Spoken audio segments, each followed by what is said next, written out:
मार्चची यावल महाविद्यालयात संपन्न झालेल्या विद्यार्थिनी व्यक्तिमत्व विकास कार्यशाळेची विशेष बातमी।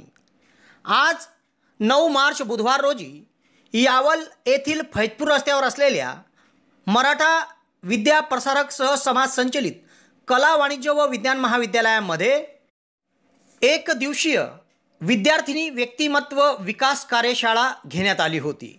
या कार्यशाळेचं आयोजन कवयित्री बहिणाबाई चौधरी उत्तर महाराष्ट्र विद्यापीठच्या विद्यार्थी विकास विभाग व यावल महाविद्यालयाच्या विद्यार्थी विकास विभाग तसेच युवती सभा यांच्या संयुक्त विद्यमाने करण्यात आले होते। या कार्यशाळेच्या अध्यक्षस्थानी प्राचार्य डॉक्टर संध्या सोनवणे या होत्या। तर या कार्यशाळेचे उद्घाटन यावलच्या गटविकास अधिकारी मंजुश्री गायकवाड यांच्या हस्ते करण्यात आले। या कार्यक्रमामध्ये विद्यार्थिनींना स्पर्धा परीक्षा संदर्भात सखोल असं मार्गदर्शन गटविकास अधिकारी मंजुश्री गायकवाड यांनी केले। तसेच विद्यार्थिनींना कायदेविषयक मार्गदर्शन राज्यश्री सुरवाडे यांनी केले।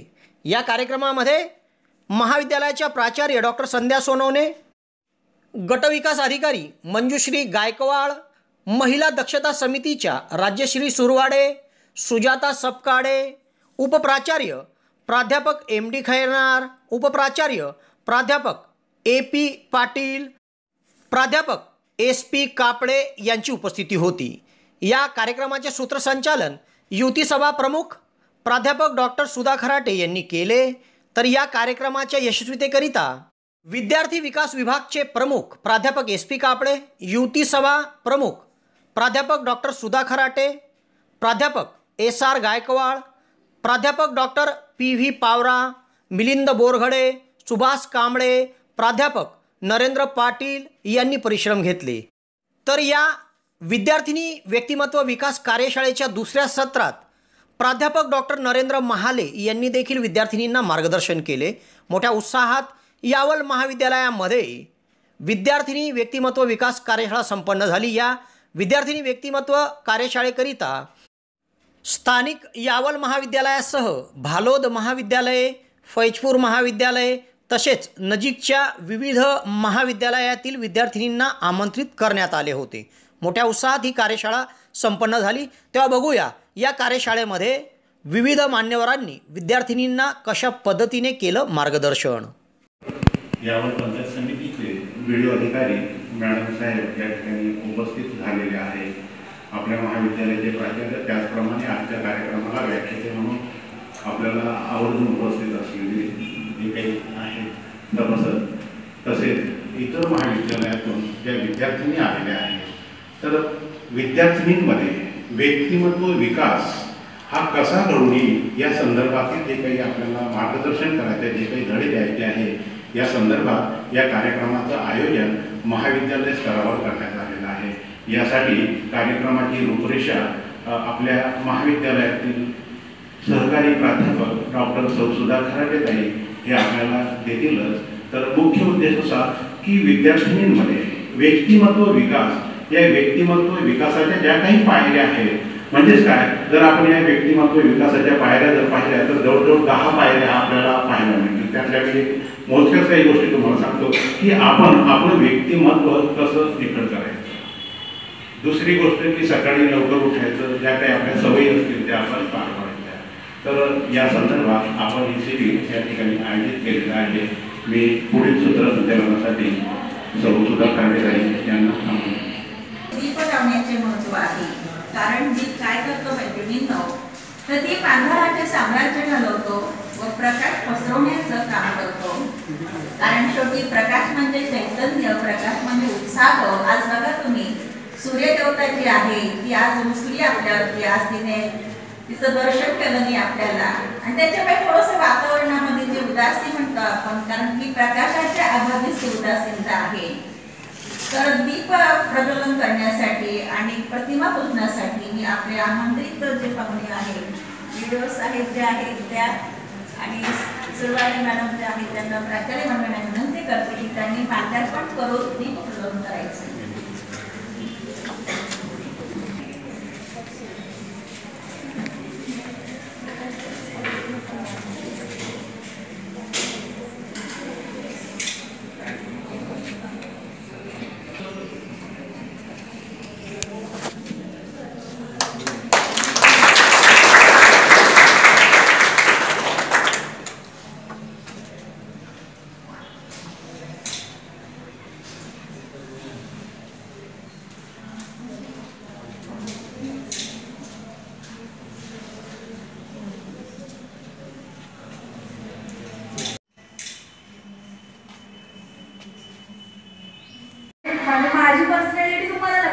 हावभाव किंवा माझे जे मी बोलणार आहे किंवा एक्सप्रेशन ते लक्षात येतील म्हणून मी ते काढलं बाजूला. ओके, म्हणजे मी सध्या मॅडमनी परिचय करून दिलाच आहे माझा. मी यावर पंचायत समितीमध्ये व्हिडिओ म्हणून कार्यरत आहे. या जिल्ह्यामध्ये मी 4 वर्ष झालं कार्यरत आहे.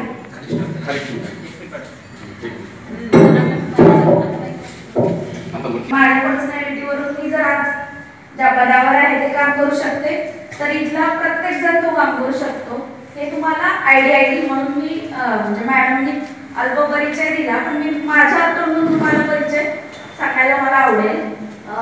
मी म्हणजे 1ली ते 10वी भारत विद्यालय या तालुका लेवलच्या म्हणजे आता तुम्ही जसं यावल तालुक्यात आहात तसं तुम्ही पण तालुक्याच्या लेवलच्या शाळेमध्ये शिकलेली आहे.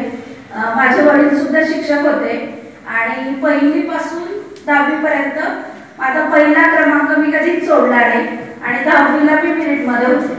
म्हणजे अभ्यासाशिवाय दुसऱ्या गोष्टी काहीच केल्या नाही.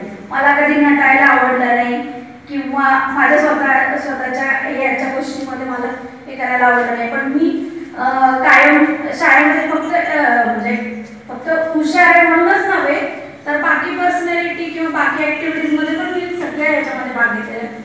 म्हणजे स्पोर्ट्स असेल किंवा म्हणजे बाकी इतरही कार्यक्रम असतील या सगळ्या गोष्टींमध्ये भाग घेऊन म्हणजे माझी शाळा पण खूप छान मिळाली. स्वातंत्र्याच्या पूर्वीची शाळा होती म्हणजे इंग्रजांशी झगडून ती शाळा हे केलेली होती. त्यामुळं आणि शाळेचं नाव होतं भारत विद्यालय. म्हणजे माझ्या देशाचं नाव त्या शाळेला होतं. तो खूप अभिमान आहे मला माझ्या शाळेविषयी. तुम्हाला पण तो असला पाहिजे आपल्या शाळेविषयी. आणि मी जे आज घडली आहे किंवा मी जे काही समाजात सेवा देते ती सगळी तिथून मुळापासून ती आलेली आहे. ज्या आजपर्यंत माझ्याकडे ज्या काही क्वालिटीज आहेत त्या सगळ्या माझ्या गुरुजनांनी किंवा आई वडिलांनी दिलेल्या त्याच माझ्यामध्ये इम्प्लिमेंट झालेल्या आहेत.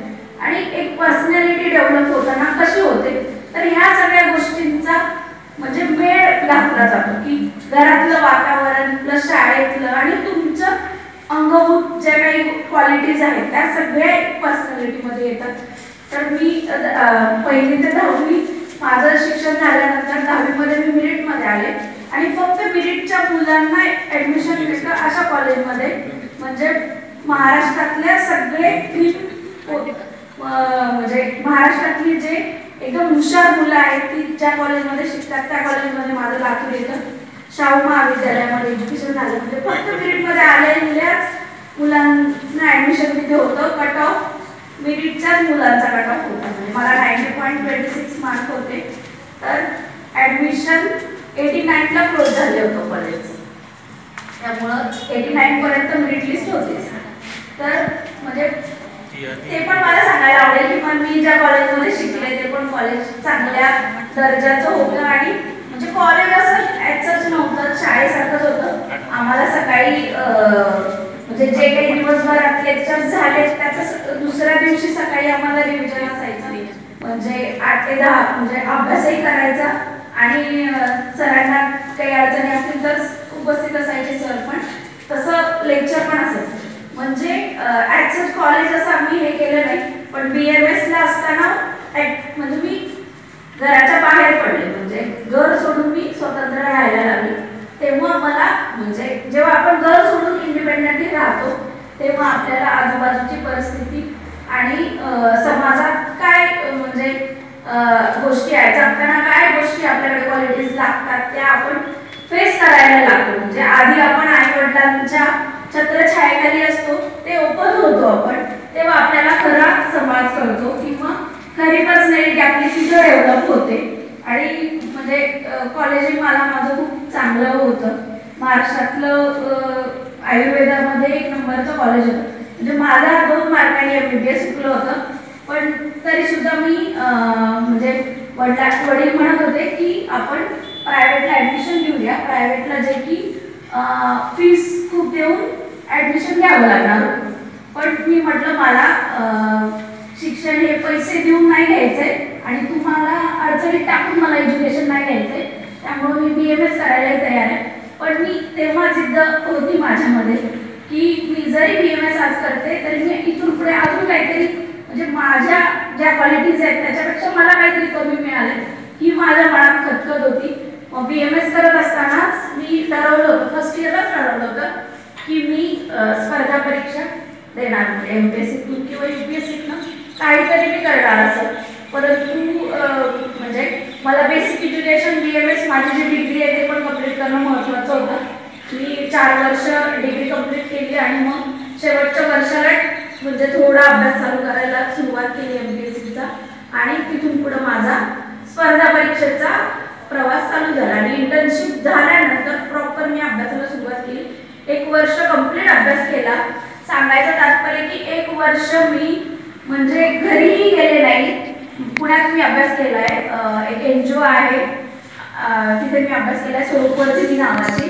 तुम्हाला गोव्यामध्ये ते अख्ख्या महाराष्ट्रातले 40 विद्यार्थी सिलेक्ट करतात जे हुशार आणि गरजू आहेत. आणि मी BMSला असताना माझ्या कॉलेजच्या जवळच ती लायब्ररी होती, त्यामुळे त्या कॉलेजच्या लायब्ररीमध्ये मी जायचे. आणि तिथे मी म्हणजे सकाळी लायब्ररी 6ला उघडायची, तर लायब्ररी उघडायच्या टायमिंगला मी उपस्थित असायचे. तिथे 6ला लायब्ररीला जायचे, टिफिन वगैरे सगळं तिथंच जेवण वगैरे व्हायचं. जेवणात नाश्त्यात 10-15 मिनिटं किंवा अर्धा तास जायचे, जसं एवढाच जायचा. बाकी इतर वेळा मी 15 तास अभ्यास करायचा, कंटिन्यू 15 तास. आणि मी दिवाळीला सुद्धा घरी गेलेली नव्हती. त्यावर दक्षता समिती म्हणजे की बऱ्याच महिला पोलीस स्टेशन त्याला घाबरतात, पोलीस खाकीवरतीला पण पोलीस स्टेशनला जायला घाबरतात किंवा पोलिसांसमोर आम्ही बोलू शकतो की नाही. तर तिथे एक शासकीय कमिटी असते दक्षता समिती, तिथं त्यामध्ये महिला समिती, महिलांची समिती असते, त्यामध्ये महिला असतात. ज्या महिला पोलिसांना काही गोष्टी बोलायला घाबरतात त्यांना आम्ही दक्षता समितीकडेही तुम्ही येऊन तुमच्या गोष्टी सांगू शकता, जेणेकरून वरिष्ठांपर्यंत आम्ही तुम्हाला नेऊन तुमच्या अडचणीपर्यंत मदत करतो. आज रोजी कायद्यांबद्दल माहिती सांगण्यासाठी मला संधी मिळालेली आहे. तर सर्वात पहिले मी उपस्थित सर्व विद्यार्थ्यांना एक प्रश्न विचारते की आपण सर्वजण मोबाईल वापरतो, आपल्या इथे न्यूजपेपर येतो घरी. तर मला आपण सांगा की आपल्यापैकी किती जणी न्यूजपेपर डेली रीड करत असतात. मला कोण जे रीड करतात मोबाईलमध्ये ऑनलाईन असेल किंवा घरी पेपर वाचतात, तसं म्हणजे सगळ्यांनी हात वर करायचं जे रेग्युलर न्यूजपेपर वाचतात. न्यूजपेपर वाचणं आनंदाची गोष्ट आहे की एवढ्या मुलींमध्ये एका मुलीने हात उचलला, बाकीच्यांनी नाही, काही हरकत नाही. परंतु इथून गेल्यानंतर आपण सर्वांना एक गोष्ट करायची आहे की आपण कंटिन्यू न्यूजपेपर वाचणं खूप गरजेचं आहे. आपण कॉलेजला येतो, शाळेत येतो, आपण अभ्यास करतो, शिक्षण घेतो. इथं तुम्हाला शाळेचं शिक्षण मिळतं, तुम्हाला पुढे करिअर घडवण्यासाठी ते शिक्षण दिलं जातं. याच्याही व्यतिरिक्त समाजामध्ये ज्या घडामोडी चालू आहेत, ज्याही तुम्हाला कॉलेज लाईफमध्ये घरच्या लाईफच्या बाहेर ज्या गोष्टी घडत आहेत ते तुम्हाला न्यूजपेपरच एक माध्यम आहे की आपल्या परिसरात, आपल्या गावात, आपल्या तालुक्यात, आपल्या जिल्ह्यामध्ये, या जिल्ह्याच्या बाहेर काय परिस्थिती चालू आहे, न्यूजपेपरच एक माध्यम आहे की त्यातला तुम्हाला मिळत असतं. मागाशीच आपल्याला मॅडमांनी मार्गदर्शन करताना ज्या बेसिक गोष्टी सांगितल्या त्या खूप महत्त्वाच्या होत्या. त्यामध्ये न्यूजपेपर आणि बाहेरचं जनरल नॉलेज असणं गरजेचं आहे. तर न्यूजपेपरच्या माध्यमातून आपल्यापर्यंत एक जनरल नॉलेज पोहोचत असतं. आता आपण सातत्याने बघत असतो, आता बऱ्याच जणांनी सांगितलं की तुम्ही बघत नाही, परंतु त्या बघितल्या पाहिजेत. कारण की मोबाईलवर बरेचसे ग्रुप असतात पत्रकारांचे असतील किंवा इतर आपले फॅमिली लोक अटॅच असतात. तर सातत्याने महिलांवर होणाऱ्या अत्याचाराचं प्रमाण हे जास्त प्रमाणात आपल्याला पेपरच्या माध्यमातून किंवा समाजात घडत असलेल्या ज्या प्रकार आहेत ते आपल्याला कळते. आता आपण राहतो, समजा आता आपण आपल्याला बसलोय, आपण ह्या कॉलेजमध्ये बसलोय, की कॉलेजच्या बाहेर कुठल्या मुलीसोबत काय लैंगिक अत्याचार झाला, तिला छेडखानी झाली, तिला काही कोणी मानसिक त्रास देत आहे, ह्या गोष्टी आपल्याला कॉलेजच्या बाहेर कळणार आहेत का? घरात बसून कळणार आहेत का? नाही. तर न्यूजपेपर हे एक असं माध्यम आहे त्यातून ह्या गोष्टी आपल्याला कळतात. आता समाजात आपण बघतोय महिलांवर होणारे अत्याचार. आता महिलांवर होणारे अत्याचार म्हणजे तुम्हाला काय वाटतं की कुठले अत्याचार हे महिलांवर होणारे अत्याचार आहे? मला कोणी सांगू शकेल का? महिलांवर होणारे अत्याचार, मुलींवर होणारे अत्याचार म्हणजे हे कुठल्या प्रकारचे असतात? आता जास्त करून आपण बघतो बलात्काराचे केसेस, महिलांवर बलात्कार होतो, महिलांचा विनयभंग होतो, तिची कोणी छेडखानी करतं किंवा बऱ्याचशा गोष्टी तुम्हाला माहिती पाहिजे. म्हणून मी आज इथे तुम्हाला सांगणार आहे की बऱ्याचशा गोष्टी आहेत की आपण समाजामध्ये वावरताना आपल्या अवतीभोवती जेव्हा आपण घराच्या बाहेर निघतो, आपल्या अवतीभोवती मुलींमध्ये महिलांमध्ये एक सेन्स असतो. जर आपल्याला कोणी वाईट नजरेने बघत असेल, जर आपल्याला एखादी व्यक्ती बघत असेल किंवा तो आपल्याला काही कमेंट्स करत असेल किंवा त्याची जी इंटेन्शन आहे आपल्याला बघण्याचं, ते आपल्याला फील होतं की हा आपल्याला कुठल्या उद्देशाने बघतोय.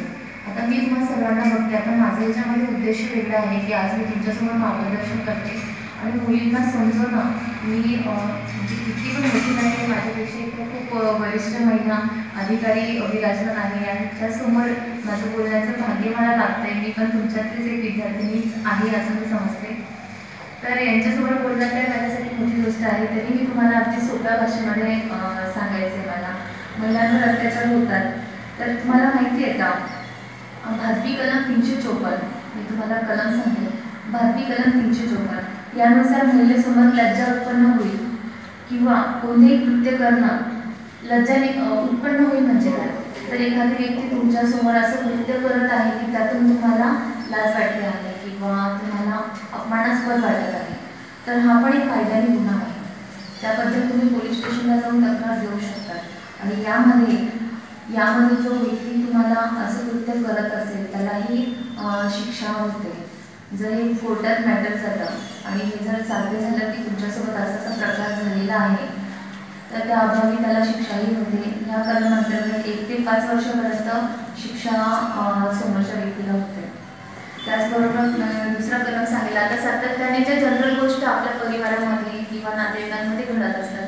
498, तुम्हाला माहिती 498 काय माहिती आहे? तुम्हाला कलम जर माहिती नसेल पण तुम्हाला होणारी घटना नक्कीच माहिती असेल.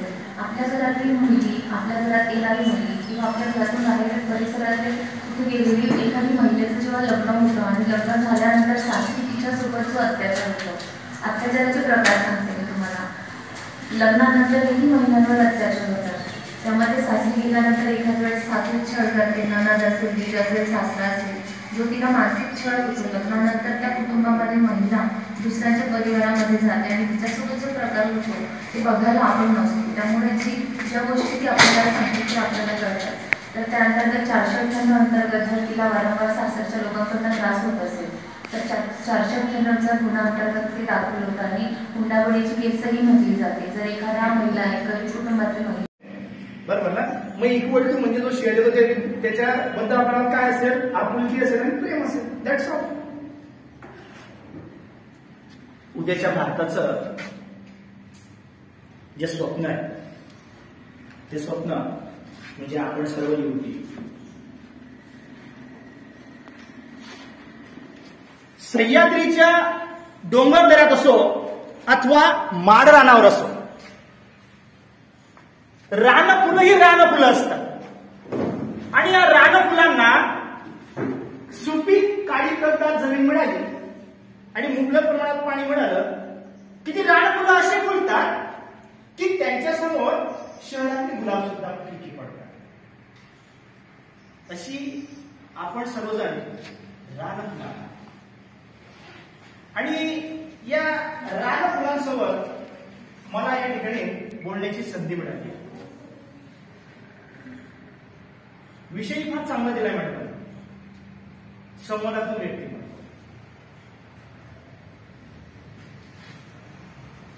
प्रघात आहे की गेल्यावर थोडं चांगलं बोललं पाहिजे.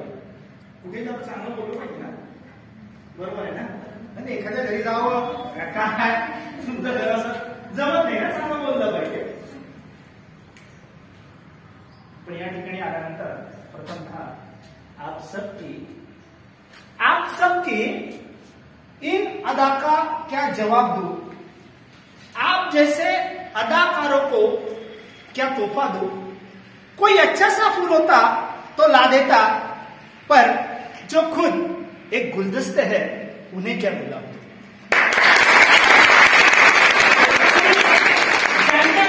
पूर्ण भारतमध्ये का पूर्ण विश्व एका वेगळ्या अशा नजरेनं बघताय. ती नजर म्हणजे भविष्यात वेळ घेणारी नजर. तो जो घटक आहे तो घटक म्हटला म्हणजे या जगातील युवक